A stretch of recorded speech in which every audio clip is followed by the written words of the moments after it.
மடானி அரசு ஆட்சியில் உள்ள வரையில் இந்நாட்டில் ஒரு தமிழ் பள்ளியும் மூடப்படாது என்று கல்வி அமைச்சர் ஃபத்ரினா சிடேக் நம்பிக்கை தெரிவித்தார். இந்நாட்டில் வெர்னாக்குலர் பள்ளிகள் இயங்குவதற்கு கல்வி சட்டம் முழு உரிமையையும் அளித்துள்ளது என்று அவர் சுட்டிக்காட்டினார். எனவே கல்வி சட்டத்தின் அடிப்படையில் நமது நாட்டில் உள்ள தமிழ் பள்ளிகளின் நிலைத்தன்மையை உறுதி செய்ய பள்ளியை பாதுகாக்க மடானி அரசாங்கம் ஒருபோதும் மறவாது என்று அவர் மேலும் தெரிவித்தார். இன்று தலைநகர் விவேகானந்தா தமிழ் பள்ளியில் நடைபெற்ற கூட்டரசு பிரதேச ஸ்லாங்கூர் மாநிலங்களின் பள்ளிகளுக்கு திறன் பலகை அளிக்கும் அறிமுக நிகழ்வில் கலந்து கொண்ட பிறகு அவர் இதனை தெரிவித்தார். இந்நிகழ்ச்சி நண்பகல் 1 மணிக்கு தொடங்கி மாலை 3 மணி அளவில் முடிவுற்றது. இந்நிகழ்ச்சியில் கல்வி அமைச்சருடன் தொழில் முனைவோர் மேம்பாடு மற்றும் கூட்டுறவுத்துறை துணை அமைச்சர் டத்தஸ்ரீ ரமணன் ராமகிருஷ்ணன், கல்வி துணை அமைச்சர் ஓங்காவோ, நாட்டு திடக்கல்வி அறக்கட்டளையின் தலைமை செயல்முறை அதிகாரி முகமது ராசி ஜாஃபார், கூட்டரசு பிரதேச கல்வி இயக்குனர், கல்வி அமைச்சின் அதிகாரிகள், கோலாலம்பூர் கூட்டரசு பிரதேச தலைமை ஆசிரியர்கள், பள்ளி நிர்வாக உறுப்பினர்கள் உட்பட பலர் கலந்து சிறப்பித்தனர்.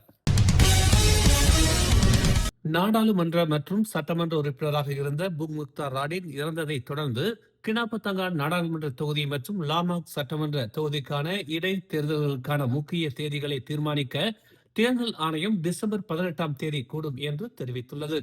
எதிர்பாராத காலி இடங்கள் குறித்த அதிகாரப்பூர்வ அறிவிப்புகளை நேற்று மக்களவைத் தலைவர் ஜொஹாரி அப்துல் மற்றும் சபா மாநில சட்டமன்ற தலைவர் கர்ஜும் யாயா ஆகியோரிடமிருந்து ஆணையம் பெற்றதாக தேர்தல் ஆணைய செயலாளர் கைருல் ஷாரில் இட்ரஸ் ஒரு அறிக்கையில் தெரிவித்துள்ளார். காலி இடங்கள் உறுதி செய்யப்பட்ட நாளில் இருந்து 90 நாட்களுக்குள் இடங்களை நிரப்ப வேண்டும் என்று கூட்டரசு அரசியலமைப்பின் பிரிவு 54(1) மற்றும் சபா மாநில அரசியலமைப்பின் பிரிவு 21(5) ஆகியவற்றின்படி இந்த அறிவிப்புகள் வெளியிடப்பட்டதாக அவர் கூறினார். டிசம்பர் 18ஆம் தேதி தேர்தல் ஆணைய தலைவர் ரம்லான் ஹாரூன் தலைமையில் நடைபெறும் கூட்டம் தேர்தல் ஆணையம் வெளியிடுதல், வேட்புமனு தாக்கல் செய்யும் நாள் மற்றும் வாக்குப்பதிவு நாள் போன்ற முக்கியமான தேதிகளை இறுதி செய்யும். பயன்படுத்த வேண்டிய வாக்காளர் பட்டியல் மற்றும் 2 இடைத்தேர்தல்களுக்கும் தேவையான தளவாட தயாரிப்புகள் குறித்தும் முடிவு செய்யப்படும் என்று தெரிவிக்கப்பட்டுள்ளது. ஸ்லாங்கூர் கூட்டரசு பிரதேசத்தில் உள்ள 104 தமிழ் பள்ளிகளுக்கு ஸ்மார்ட் போர்டு இலவசமாக வழங்கப்பட்டுள்ளது. இன்று நண்பகல் பிரிக்ஃபீல்ட்ஸ் விவேகானந்தா தமிழ் பள்ளியில் அனைத்து தமிழ் பள்ளி தலைமை ஆசிரியர்களுக்கும் இந்த இலவச ஸ்மார்ட் போர்டு வழங்கும் நிகழ்ச்சியை கல்வி அமைச்சர் ஃபத்ரினா சிடேக் துவக்கி வைத்தார். கல்வி துணை அமைச்சர் ஓங்காவோ, தொழில் முனைவோர் மேம்பாடு மற்றும் கூட்டுறவுத்துறை அமைச்சின் துணை அமைச்சர் டத்தஸ்ரீ ரமணன் ஆகியோரும் கலந்து சிறப்பித்தனர். இயங்கலை வடிவமைப்பின் கற்றல் கற்பித்தலில் தமிழ் பள்ளி மாணவர்கள் புரிந்து வரும் சாதனைகள் அசாதாரணமானது என கல்வி அமைச்சர் புகழாரம் சூட்டினார். இன்று வழங்கப்படும் ஸ்மார்ட் போர்டு மூலமாக தமிழ் பள்ளி மாணவர்களுக்கான டிஜிட்டல் கற்றல் கற்பித்தல் மேம்படும் என தாம் பெரிதும் நம்புவதாக அவர் தெரிவித்தார். இன்றைய நிகழ்ச்சியில் ஸ்லாங்கூர் கூட்டரசு பிரதேசத்தைச் சேர்ந்த 104 தமிழ் பள்ளிகளுக்கு ஸ்மார்ட் போர்டு வழங்கப்படும் என்றாலும் ஜனவரி மாதம் இறுதிக்குள் மாநிலங்களில் உள்ள அனைத்து தமிழ் பள்ளிகளுக்கும் அது முழுமையாக வழங்கப்படும் என்று ஃபத்ரினா சிடேக் நம்பிக்கை தெரிவித்தார். ஜப்பானின் வடகிழக்கு பகுதியில் நேற்று இரவு ஏற்பட்ட 7.5 ரிக்டர் அளவிலான நிலநடுக்கத்தால் மலேசியர்கள் பாதிக்கப்பட்டதாக எந்த தகவலும் இல்லை என்று வெளியுறவுத்துறை தெரிவித்துள்ளது. டோக்கியோவில் உள்ள மலேசிய தூதரகம் நிலைமையை கண்காணித்து வருவதாகவும் வெளியுறவு அமைச்சு தெரிவித்துள்ளது. தூதரகம் உள்ளூர் அதிகாரிகளுடன் நெருங்கிய தொடர்பில் உள்ளது என்றும் முன்னேற்றங்களை உன்னிப்பாக கண்காணித்து வருவதாகவும் அது ஒரு அறிக்கையில் தெரிவித்துள்ளது. சபாவில் உள்ள GLCகளில் கட்சி தலைவர்கள் பதவிகளுக்கு நியமிக்கப்பட வேண்டும் என்று முன்மொழிந்து சபா முதல்வர் ஹஜிஜி நூருக்கு கடிதம் எழுதியதாக கூறப்படும் கூற்றுகளை சபா DAP கட்சியின் தலைவர் பூங் ஜின் சே மறுத்துள்ளார். சபாவில் உள்ள GLCகளுக்கான தலைவர்கள், துணைத் தலைவர்கள் அல்லது வாரிய உறுப்பினர்களை நியமிக்குமாறு கூறி பூங்கின் அலுவலகத்தில் இருந்து ஹஜிஜிக்கு அனுப்பப்பட்டதாக கூறப்படும் கடிதம் முன்னதாக சமூக ஊடகங்களில் வைரலானது.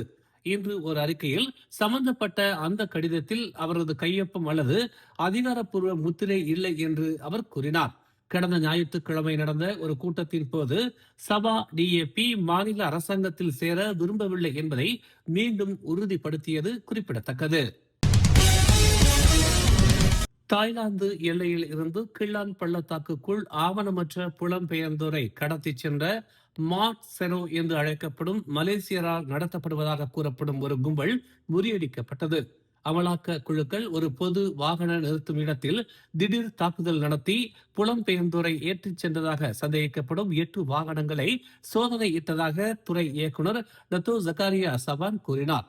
பல போக்குவரத்து ஊழியர்கள் தப்பி ஓட முயன்றனர் என்றும் சில வெளிநாட்டினர் வாகனங்களில் இருந்து குதித்து அருகில் உள்ள புதர்களில் ஒளிந்து கொண்டதாகவும் அவர் கூறினார்.